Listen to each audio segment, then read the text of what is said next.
So hi, my name's Emily. I work for Informa Tech, and I'm really excited to say we're going to be talking about the increased security risks amid the digital transformation in emerging economies. And today we are joined by Nir Kshetri, who is a professor at the University of North Carolina-Greensboro. So thank you so much for joining. Could you start off just giving a little introduction about your role and what you do and your focus? Great. Thank you very much, Emily, for having me. And my name is Nir Kshetri. I'm a professor at the University of North Carolina at Greensboro in the business school. And I have been researching this internet and social media and especially cybersecurity for the past 17 years, a little more than that. I mainly focus on the emerging and developing and least developed countries in Africa and Asia and Latin America. Nice. So if I'm going to start looking back to 2018. Obviously, you've been doing this for some time, but back in 2018, you gave a really interesting TED talk about the role of cryptocurrencies in fighting poverty information on the blockchain. Obviously, in recent news, global news, crypto and blockchains become really popular technology. So Right. looking at Africa, how is the blockchain changing Africa? Yeah, there is quite a lot of applications in Africa. Like blockchain is kind of bringing a lot of socio-economic transformation. One area is the remittances, because it is very important for Africa, because Africa receives more remittances compared to, let's say, the foreign investment, or even the Western countries like the UK and US, and the international agencies like the World Bank, International Monetary Fund give some money to Africa, but combining all the things together, still remittance is bigger than all these things combined together. So that is very important. But remittance right now is very inefficient. The remittance market, the way that currently works, either you have to send through bank or the money transfer agencies like the Western Union and others. And so I was reading a newspaper in Ghana, and they say that if you are a person from Ghana living here in the US, and if you want to send $50 to your family in Ghana, and they will take $10 from that, and they'll receive only $40. That means 20% is how much they pay. And actually, the International Monetary Fund and World Bank, they publish this every year. The kind of the remittance transfer fee ranges from anywhere from 10 to 15 to 20%. So uh, cryptocurrency is kind of one way of doing that at a very low rate. And actually, they don't even need very complicated technology, and some of them just use Bitcoin type of thing. And so just convert your US dollar here in Bitcoin, and so send that right now, and they will convert that in the local currency, Nigerian naira or whatever they have in the local, and still they can do that in 1 or 2 or 3 or 4%, and that is much lower than the current inefficient the international remittances market works. And so that is one area, remittances. And another area blockchain is transforming is land, or any type of general property registry, which is a big problem if you go to rural part of Africa in many countries. And so they have been using that land. That is even true for India, actually. They have been using the land's property for many generations, but they do not have a document to prove whose land that is. And so there are a lot of court cases. I think more court cases related to land compared to anything. And so that is another thing. And this is your land. You have been living there for a long time, for many generations, but there is no way to prove that it is your land.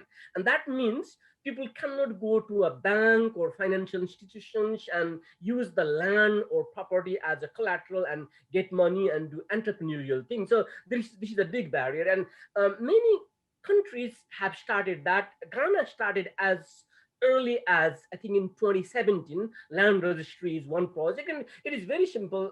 In many countries, actually, if you are the owner of a land, then the government bureaucrat will just transfer your land to their name, and especially if it is a waterfront property in a developing country, and they will come with a document bulldozer and claiming that this is their land, and they force you to leave. And so blockchain is basically, it is a decentralized ledger, so a lot of people have the information, exact the same copy of land registry information, it is with the government land agency, but it is also with a lot of other agencies. And so basically, you cannot manipulate that, you cannot change that without being noticed by other people. That is a game changer for the land registry. That is another thing. So another thing is international trade, which is kind of right now, if you are a kind of small business person from Africa, like the country of Nigeria, this is a real example, and if they want to buy things from China or any of the countries in Middle East, the only way they can do that is to pay in US dollar or British pound or euro. So that is the only thing right now used. Not only, more than 90-95% is transaction takes place in that. So, but it is not easy. Like if you have British pound, you can easily convert to US dollar or euro. You can do that whenever you like. But that is not the case in Nigeria. And so if they want to convert Naira into US dollar, number one, it is kind of, they cannot do that. They have to go to the black market. And if they really want to go through the government channel, getting all approval, it takes a lot of time. And also, because of that, they are kind of using cryptocurrency to make a payment for all the things that they are importing from China or the United Arab Emirates or other countries at a much lower rate, at more efficient way, given the current things are working right now.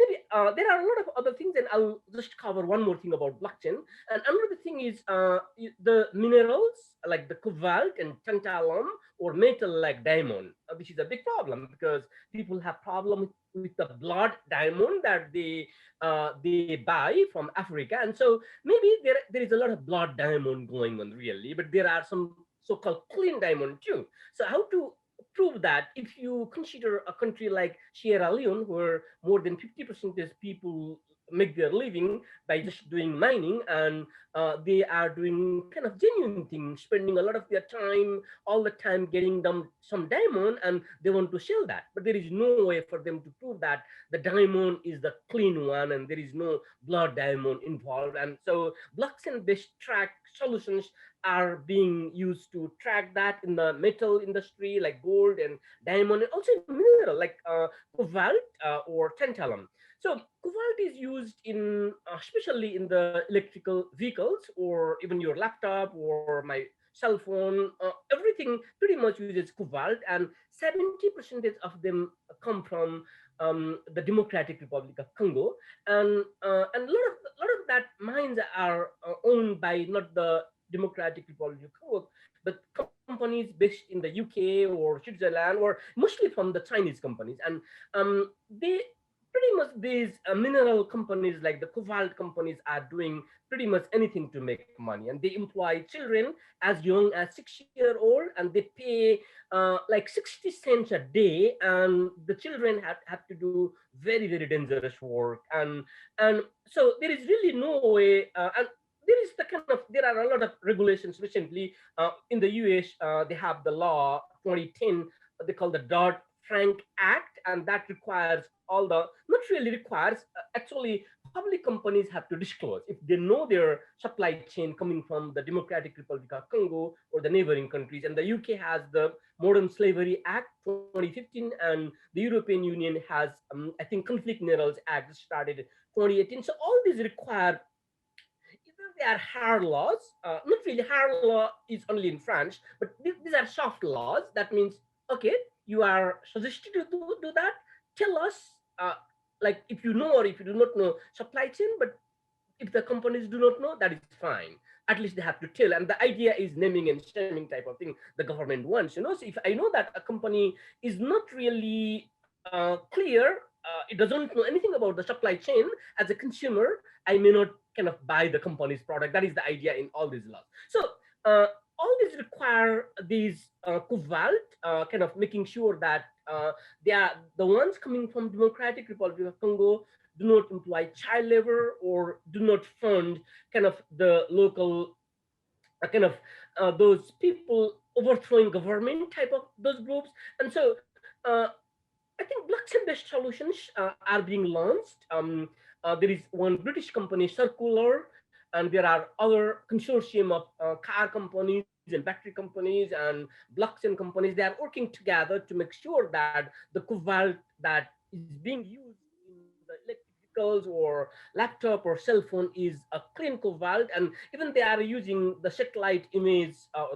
from drone and using machine learning to flag if any of the mining is really using child labor, and all the information will be put on blockchain. That means no one party can manipulate that without being noticed by others. So, and these are some of the things, that important things of applications of blockchain that are being used to bring socio-economic transformation in Africa.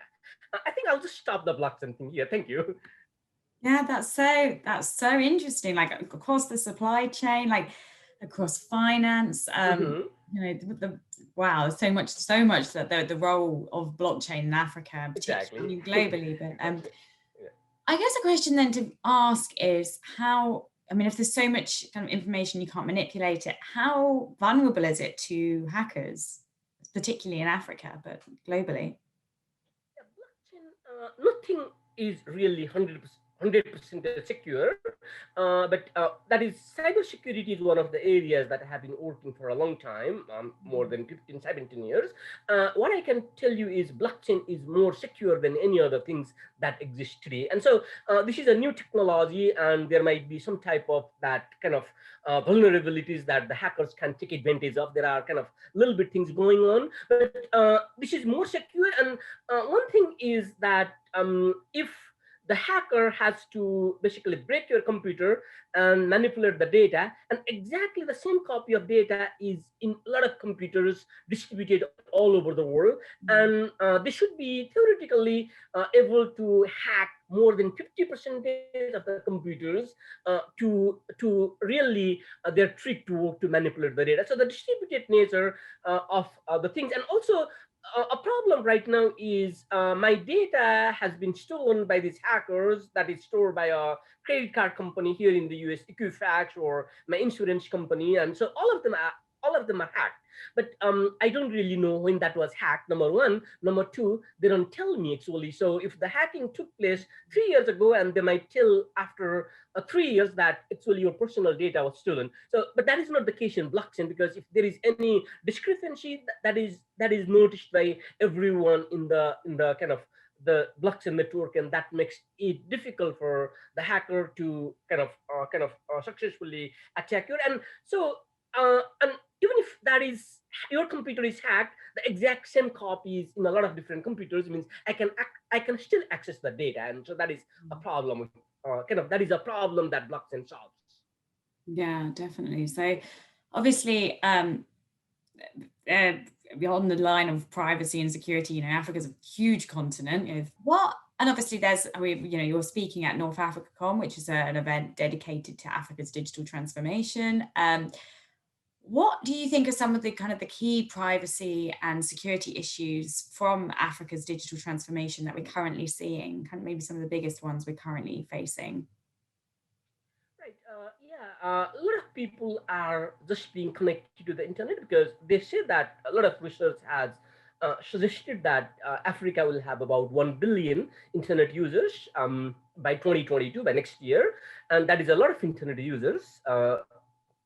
And normally, if the kind of the rule of thumb is, if more than 15% of the population is using the internet, then that particular economy becomes more attractive for hackers. So hackers kind of makes sense to put a lot of efforts to hack those computers. So Africa is reaching that level already.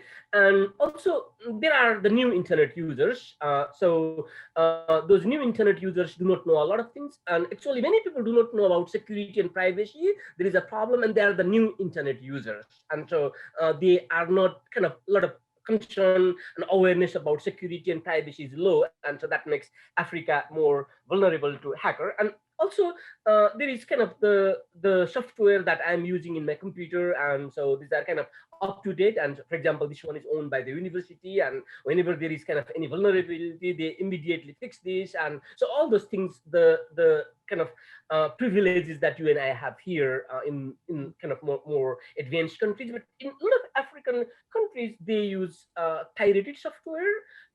Okay, basically because of economic reasons, because one thing is software is very expensive and they cannot afford. But one problem with piracy, pirated software is that if there is any kind of all softwares products have vulnerability, and the software companies fix from time to time if there is any new vulnerability. And if the pirated software means the software companies cannot fix that. Actually, they did a study, and the latest study I found is that the countries of Libya and Zimbabwe have the highest piracy rate, over 90% and highest in the world, and both of them are from Africa. So the piracy thing is more important. And actually, the last time I checked, this is a little bit old data, few year old, and there were 24 million malware products.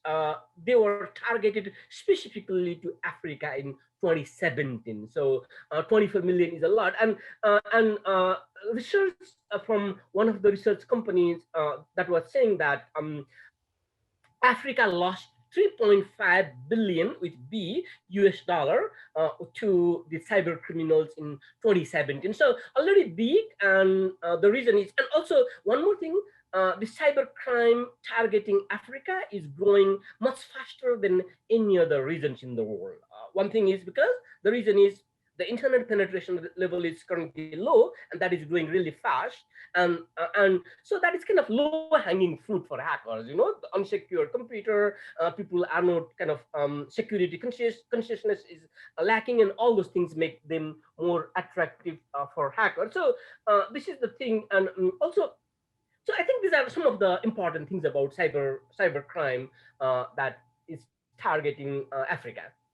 Yeah, and so I guess with the COVID-19 pandemic, there's kind of scary stats in there, like the amount of malware, Exactly. and as well as just making sure you're not giving your teams pirated software, or making sure they're not using their work laptops to download pirated software. How can companies protect themselves? You know, we're going such a move towards remote working because of the pandemic. And so how can companies ensure that, you know, when they're digitally transforming because they have to, whether or not they want to be outside the office, how can they ensure they have security at their core, especially with all these threats kind of facing the continent? Right. Actually, the remote working environment, security problems related to that is not a problem specific to Africa, and that is all over the world. And Africa has additional problem, as you just pointed out. You know, there is pirated software, and the devices are not kind of they do not have the up to date antivirus type of software. That is a problem. Even in the UK, actually, there is a study conducted in 2020 after the pandemic started, and there are a lot of remote working going on all over the world, and 2/3 of the UK's remote workers received no cybersecurity training actually, and 2/3 is a big number, you know.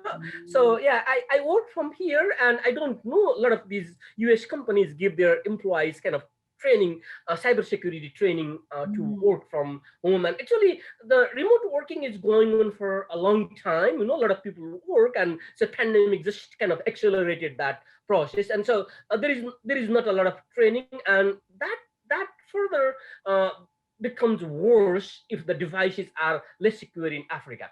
So number one thing is training. You know, training people how to use those kind of devices. And so maybe do not allow them to use any of the personal devices. And personal devices are okay. Personal devices work in a different way. So if you buy personal devices, and the companies, the technology companies, are not really concerned a lot about security. And so, but if they are specifically for the organizations, they come up with high level of security and all the things they put. And so as much as possible, they should only allow to use organizational devices, and that is one thing. And also, they don't really need to worry about the pirated software or lack of the security, and that is one type of thing.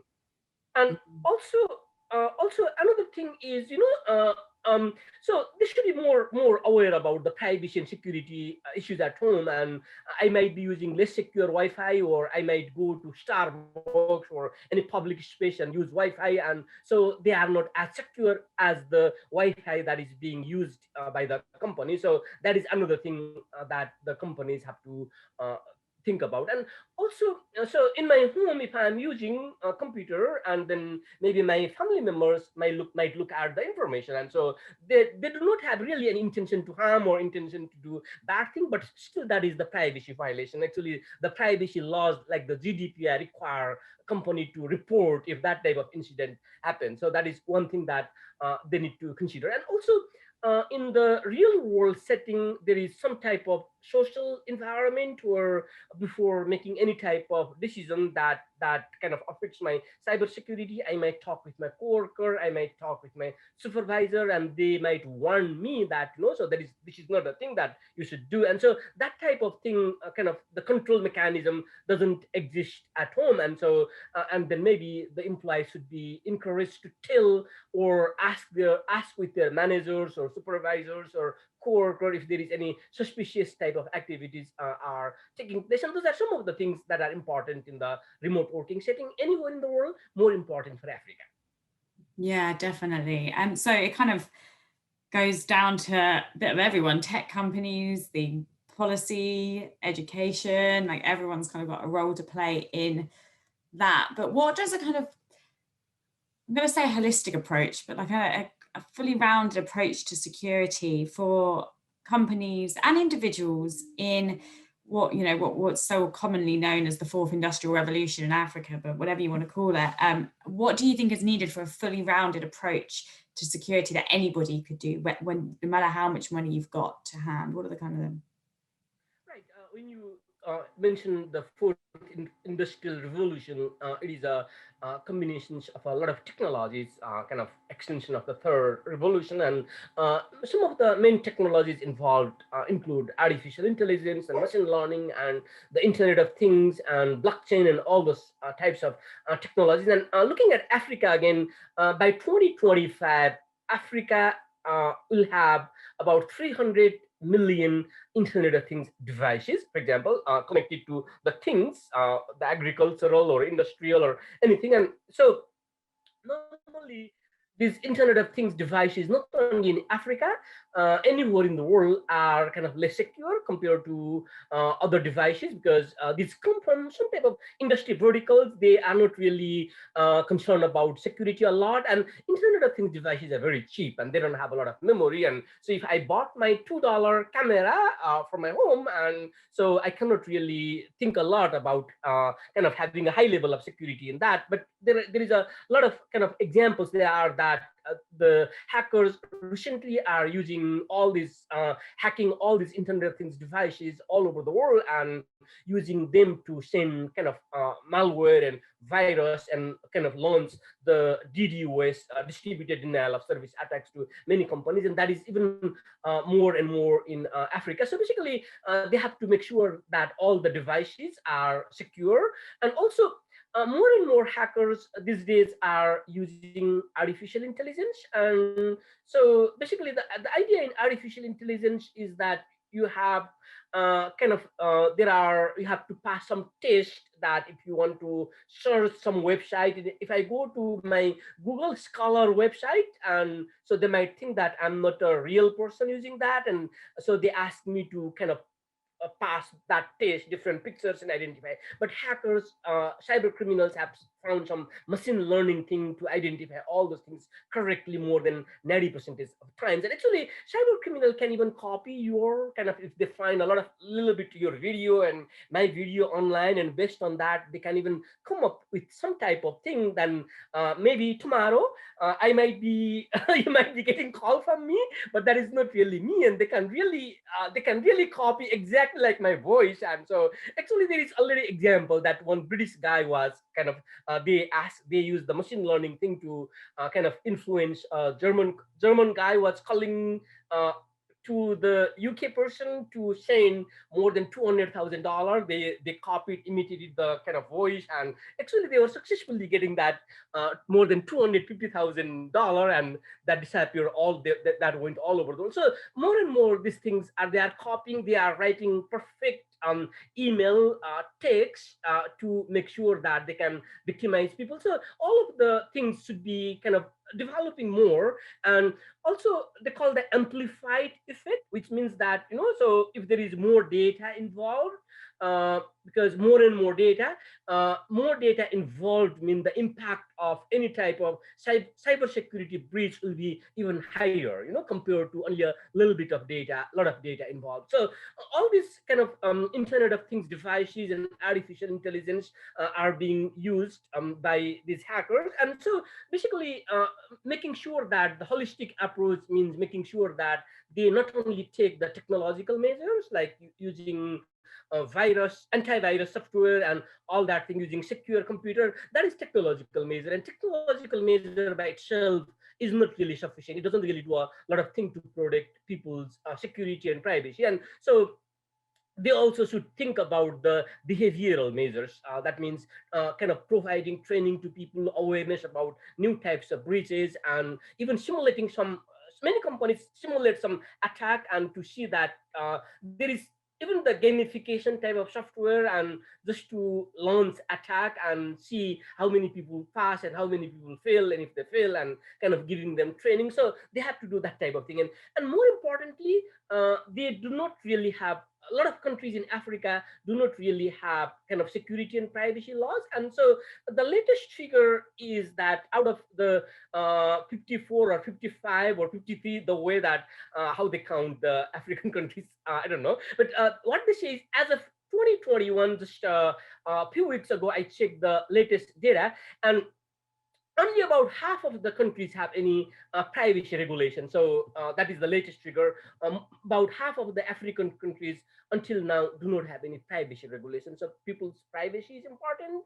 And okay, privacy is important because that like if they want to do business with other countries like the European Union and the UK and the US, and if their privacy regulation doesn't exist, and they cannot really get any business from the UK company or the European Union company. So they have to strengthen their privacy regulation to protect their people, and also kind of more being recognized internationally. And so that is one thing. And also the African Union has a new convention on cybersecurity. They started that in 2014, but just I was checking this month, a few days ago, and only 14 nations have signed the African Union's Convention on Cybersecurity and Personal Data, and additional 8 have kind of ratified or accessed the convention. So many countries African countries even haven't signed the African Union, the Convention on Cybersecurity and Personal Data, and it is very important to do that. And so when I was looking at the African Union Commission's thing, this is a little old, maybe 2 years back, only 30 countries have regulations about cybersecurity. So that is about a little more than half of the countries have regulations about cybersecurity, and about half the countries have about privacy. Why that is important? If anyone hacks your system, it is very difficult to punish that person, penalize that person, if because you cannot really apply the old-fashioned, the conventional old type of bank robbery law to a hacker which did not do bank robbery, just stole money from the kind of the bank using some type of thing, and that person did not commit bank robbery. You cannot charge that person, or it is very difficult to do that. So that's why it is important to have security and privacy laws. And so I think these are the holistic things that the technological measures and the behavioral measures and the policy measures, and these are very important. Thank you. Great, yeah, and obviously you're speaking at North Africacom as well. So there's obviously all these like kind of scary stats going around the world about tech and tech. The fear of like people, fear of all sorts of things in tech and unknown, but there's also so many amazing things happening in tech, especially in Africa, even to tackle, cybersecurity, cyber being used to tackle cyber, AI being used to tackle AI cyber attacks. So you're going to be speaking at North Africacom. So could you give us a little kind of introduction to what you're going to be talking about and why you're going to be joining us there? Yeah, so I'll be mainly focusing on the security and privacy aspect related to all these kind of the latest technologies like the artificial intelligence and blockchain and Internet of Things, and what is the current situation in Africa and the current state of privacy and security regulations and how that is changing, and so that type of thing I'm planning to cover in the event. Great. And so thank you so much for taking the time to speak with me. We ourselves had a few tech issues trying to get in, so really glad we managed to find the time, Nir. Yeah, thank you so much. I will be sharing this with our community, encouraging them to watch your talk at North Africacom. But yeah, thank you so much for your time today. Great, thank you very much for having me. I really enjoyed talking with you, and I think a great thing that you are doing, and so focusing on Africa, which needs more focus compared to any other regions in the world. And so, thank you for doing the great things that we are doing.